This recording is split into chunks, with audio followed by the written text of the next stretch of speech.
Fantastic Mr. Fox by Roald Dahl, illustrated by Quentin Blake. Chapter 15. Bean's Secret Cider Cellar. Mr. Fox examined the wall carefully. He saw that the cement between the bricks was old and crumbly, so he loosened a brick without much trouble and pulled it away. Suddenly, out from the hole where the brick had been, there popped a small, sharp face with whiskers. "Go away," it snapped. "You can't come in here. It's private." "Good Lord," said Badger. "It's Rat." "You saucy beast," said Mr. Fox. "I should have guessed we'd find you down here somewhere." "Go away," shrieked Rat. "Go on, beat it. This is my private pitch." "Shut up," said Mr. Fox. "I will not shut up," shrieked Rat. "This is my place. I got here first." Mr. Fox gave a brilliant smile, flashing his white teeth. "My dear Rat," he said softly, "I am a hungry fellow, and if you don't hop it quickly, I shall eat you up in one gulp." That did it. Rat popped back fast out of sight. Mr. Fox laughed and began pulling more bricks out of the wall. When he had made a biggish hole, he crept through it. Badger and the smallest fox followed him in.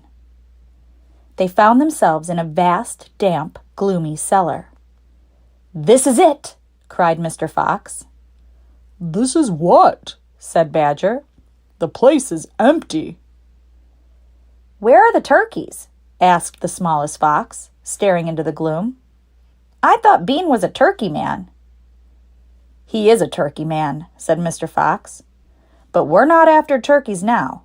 We've got plenty of food." "Then what do we need, Dad?" "Take a good look around," said Mr. Fox. "Don't you see anything that interests you?" Badger and the smallest fox peered into the half-darkness. As their eyes became accustomed to the gloom, they began to see what looked like a whole lot of big glass jars standing upon shelves around the walls. They went closer. They were jars. There were hundreds of them. And upon each one was written the word cider. The smallest fox leaped high in the air. "Oh, Dad," he cried out, "look what we found! It's cider!" "Exactly," said Mr. Fox. "Tremendous!" shouted Badger. "Bean's secret cider cellar," said Mr. Fox. "But go carefully, my dears. Don't make a noise. This cellar is right underneath the farmhouse itself." "Cider," said Badger, "is especially good for badgers. We take it as medicine. 1 large glass 3 times a day with meals, and another at bedtime." "It will make the feast into a banquet," said Mr. Fox. While they were talking, the smallest fox had sneaked a jar off the shelf and had taken a gulp. "Wow!" he gasped. "Wowee!" You must understand that this was not the ordinary weak, fizzy cider one buys in a store. It was the real stuff, a home-brewed fiery liquor that burned in your throat and boiled in your stomach. "Ah!" gasped the smallest fox. "This is some cider!" "That's quite enough of that," said Mr. Fox, grabbing the jar and putting it to his own lips. He took a tremendous gulp. "It's miraculous," he whispered, fighting for breath. "It's fabulous! It's beautiful!" "It's my turn," said Badger, taking the jar and tilting his head well back. The cider gurgled and bubbled down his throat. It's like melted gold," he gasped.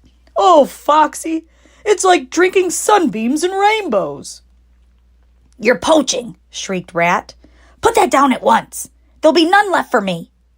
Rat was perched upon the highest shelf in the cellar, peering out from behind a huge jar.